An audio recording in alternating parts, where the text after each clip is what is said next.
O Evangelho segundo Mateus. No primeiro vídeo, vimos como Mateus apresentou Jesus como o Messias da linhagem de Davi e como um novo mestre com autoridade como Moisés. E também como Emanuel, que em hebraico significa Deus conosco. Depois que Jesus anunciou e ensinou a chegada do reino de Deus, e depois que ele trouxe o reino para a vida cotidiana do povo de Israel, vimos que Jesus foi aceito por muitos, mas rejeitado por outros, especialmente pelos líderes religiosos de Israel, os fariseus. Então, a grande pergunta é como esse conflito entre Jesus e os líderes de Israel se desenrolará. A próxima grande sessão, capítulos de 14 a 20, explora todas as diferentes expectativas que as pessoas têm sobre o Messias. Então Jesus continua curando pessoas enfermas e 2 vezes ele até milagrosamente fornece comida para as multidões no deserto. Uma é composta de judeus e a outra uma multidão não judia. E esse sinal é muito semelhante àquilo que Moisés fez por Israel no deserto. E assim todas essas pessoas estão empolgadas com Jesus. Eles acham que ele é o grande profeta e o Messias, mas não os líderes religiosos. A visão que eles têm do Messias é baseada nas passagens que encontramos em Salmos 2, ou Daniel capítulo 2, sobre um Messias vitorioso, que libertará Israel e derrotará os opressores pagãos. E do ponto de vista deles, Jesus é um falso mestre. Ele está blasfemando sobre quem ele é. E então, há histórias aqui sobre eles aumentando sua oposição, tramando um plano para matá-lo. E assim, em resposta, Jesus se retira. E começa a ensinar a seus discípulos mais próximos o que significa ser o Messias de Israel, porque ele não é quem as pessoas estão pensando. Então Jesus pergunta a seus discípulos no capítulo 16, quem vocês acham que eu sou? E Pedro dá a resposta certa aparentemente. Ele diz, bem, você é o Messias, o Filho do Deus vivo. Contudo, fica claro que Pedro está pensando em um rei que reinará vitoriosamente através do poder militar. E Jesus desafia Pedro dizendo, sim, eu me tornarei rei, mas de uma maneira diferente. E assim Jesus começa a ensinar sobre os temas do profeta Isaías, que disse que o rei messiânico sofreria e morreria pelos pecados do seu próprio povo. E assim Jesus estava se posicionando como um rei messiânico, que reina se tornando um servo, e que daria a sua vida por Israel e pelas nações. Bom, Pedro e os discípulos praticamente não entendem. E assim, Jesus entra no 4º bloco de ensinamentos, seguido por uma série de ensinamentos depois disso. E estes são todos sobre a natureza do reino invertido messiânico de Jesus, que inverte todos os nossos sistemas de valores. Assim, na comunidade do rei servo, você ganha honra servindo aos outros. E em vez de se vingar, você perdoa e faz o bem aos seus inimigos. E no reino de Jesus, você ganha verdadeira riqueza, dando a sua riqueza aos pobres.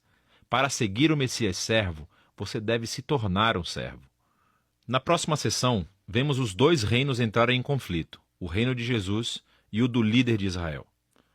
Jesus vem a Jerusalém para a Páscoa, cavalgando em um jumento, e as multidões o saúdam como Messias.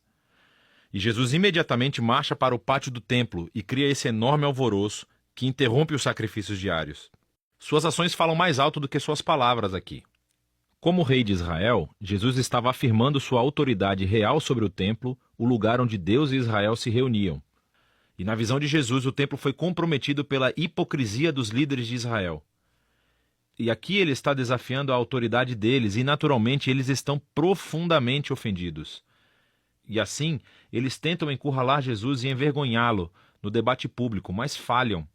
Então eles acabam decidindo que ele deve ser morto. Em resposta, Jesus entrega seu bloco final de ensinamentos.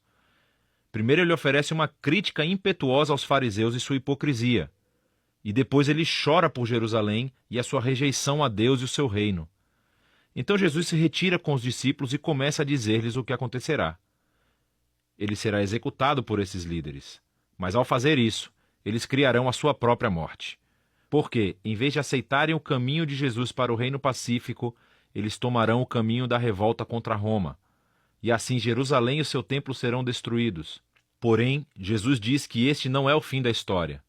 Ele será vindicado após a sua morte por sua ressurreição. E um dia ele retornará e estabelecerá o seu reino sobre todas as nações. E assim, enquanto isso, os discípulos precisam ficar alertas e permanecer comprometidos em apenas anunciar Jesus e o seu reino e espalhar as boas novas. E assim, com tudo isso nos ouvidos dos discípulos, a história chega ao clímax. Naquela noite, Jesus chama os discípulos e celebra uma refeição de Páscoa com eles. A Páscoa reconta a história do resgate de Israel da escravidão através da morte do Cordeiro Pascal. E Jesus toma o pão e o vinho desta refeição como novos símbolos, mostrando que a sua morte será um sacrifício que redimiria o seu povo da escravidão, do pecado e do mal. Depois da refeição, Jesus é preso e é levado a julgamento perante o Sinédrio, um conselho de líderes judeus, e eles rejeitam a sua pretensão de ser o Messias. Eles o acusam de blasfêmia contra Deus. Então Jesus é levado perante o governador romano, Pilatos, e ele acha que Jesus é inocente, mas cede à pressão dos líderes judeus e sentencia Jesus à morte por crucificação. Então Jesus é levado pelos soldados romanos e crucificado. Você notará aqui nessa seção que, assim como Mateus fez nos capítulos iniciais, ele aumenta o número de referências ao Antigo Testamento. Ele está tentando mostrar que a morte de Jesus não foi uma tragédia ou um fracasso, mas sim o surpreendente cumprimento de todas as antigas promessas proféticas. Jesus veio como o Messias servo mencionado por Isaías. Ele foi rejeitado pelo seu próprio povo, mas em vez de julgá-los, ele foi julgado em seu lugar, suportando as consequências dos seus pecados. Então, a cena da crucificação chega ao fim e o corpo de Jesus é colocado em um túmulo. Mas o livro termina com uma reviravolta surpreendente, o último capítulo. Os discípulos descobrem no domingo de manhã que o túmulo de Jesus está vazio. E então, de repente, as pessoas começam a ver Jesus vivo dentre os mortos. E o livro conclui com Jesus ressuscitado, dando um ensinamento final, chamado a Grande Comissão. Jesus diz que agora ele é o verdadeiro rei do mundo. E assim, ele envia seus discípulos para todas as nações com as boas novas de que Jesus é o Senhor. E que qualquer um pode se unir ao reino sendo batizado e seguindo seus ensinamentos. E ecoando de volta até o seu nome Emanuel, Deus conosco, do capítulo 1, as últimas palavras de Jesus no livro para os seus discípulos são: eu estarei com vocês. É uma promessa da presença de Jesus até o dia em que ele finalmente retornará. E este é o Evangelho segundo Mateus.